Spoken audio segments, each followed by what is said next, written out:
Hi, I'm Shannon. Welcome to my channel. So today we're going to talk about some of the most cozy, inviting scents as the weather starts to get a little bit colder and we're wanting something kind of comforting. So let's get right into it.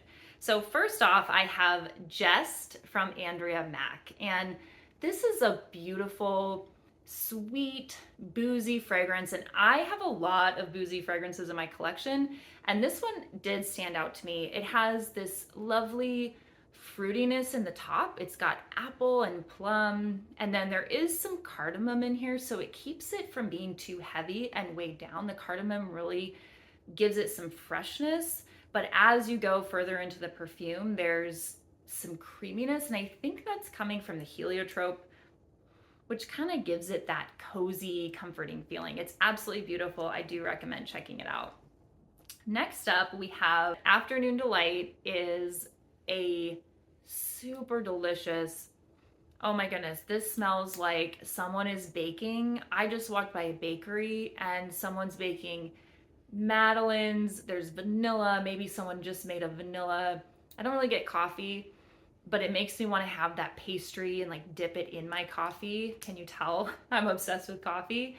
But this is, yes, it's light wearing, it's super fluffy, it's inoffensive, so it's not going to take you throughout the day, but this is one that I really enjoy wearing to bed or when I just want to like douse myself in something and just get this lovely kind of pastry smell.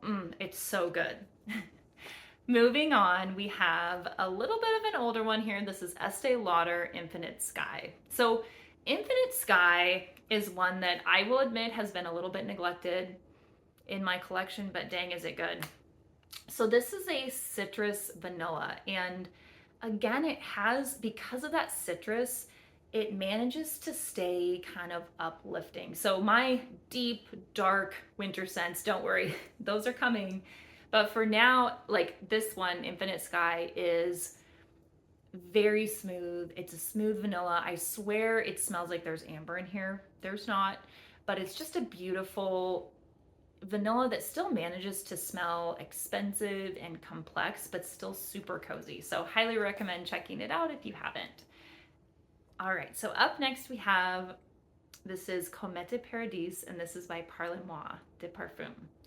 And I swear, I am not super into sandalwood, but this brand does sandalwood right. So Comete Paradis is this beautiful cocoa powder, coconut kind of flakes. Like imagine that you're baking and you're throwing stuff into the bowl and there's sandalwood on the side. There's some woods on the side, but you're throwing this cocoa and coconut and you're just stirring it all up and you're anticipating this really, great dessert.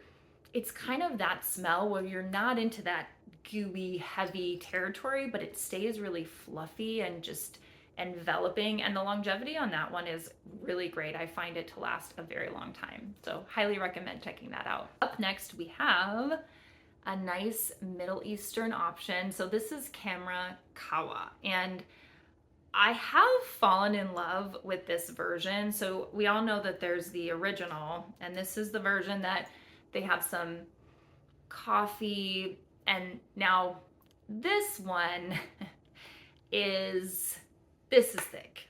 The last one was airy still and light. This is like a cake. It's not, I actually don't know if there's rum in here, but it has the texture to me of like a rum cake that's like been soaking, and probably more like tiramisu. There's some coffee and it's just thick and vanillic and so good. I'm actually very obsessed with this one. I try to keep other things in rotation because it's just so good. We are moving right along. So up next, I want to highlight Italica from Khamrah. Now, when I started getting into niche perfumes, this is one of the first ones that I smelled and I about died. I mean, Italica stole my heart the moment I smelled it. And if you're not familiar, this is the most milky, creamy almond, and it's a strong almond smell. It's absolutely delicious. Like it makes me feel like I want to dive into a pool of milk, and there's like marzipan and almonds and like anything at all you could think that would be almondy, it's there. And this is a beast. I mean, that's one of the things I appreciate about Xerjoff is their perfumes do not disappoint. So not only with the fragrance, but they're absolutely are gonna last. I mean, I can't really tell how far I am in this bottle, but I know that it's gonna last me a long time. It's amazing. And we have another strong one here. So this is TriBeCa from Bond Number 9. And I'm trying to get more into the bonds. I have Greenwich Village, but TriBeCa is really good. I mean, it has something, and I don't know if it's the hazelnut in here. We're seeing a lot of themes here. We're seeing hazelnut, we're seeing a lot of cacao, vanilla as well. But this is hazelnut, and there's some cocoa, and it does have, I know people talk about having a little bit of a BR 540 vibe, and I do understand why they say that. This has some ambroxan, so it's gonna last. I mean, I've sprayed this on clothes and it's not going anywhere. It sticks around. So if you like something that is really strong and performs well, I highly recommend TriBeCa. It's really great. And okay, man, I'm including some of my first loves here. I don't know what to say from some of these brands. So the next one is a super, super favorite of mine as well. I'd put it up there with Italica.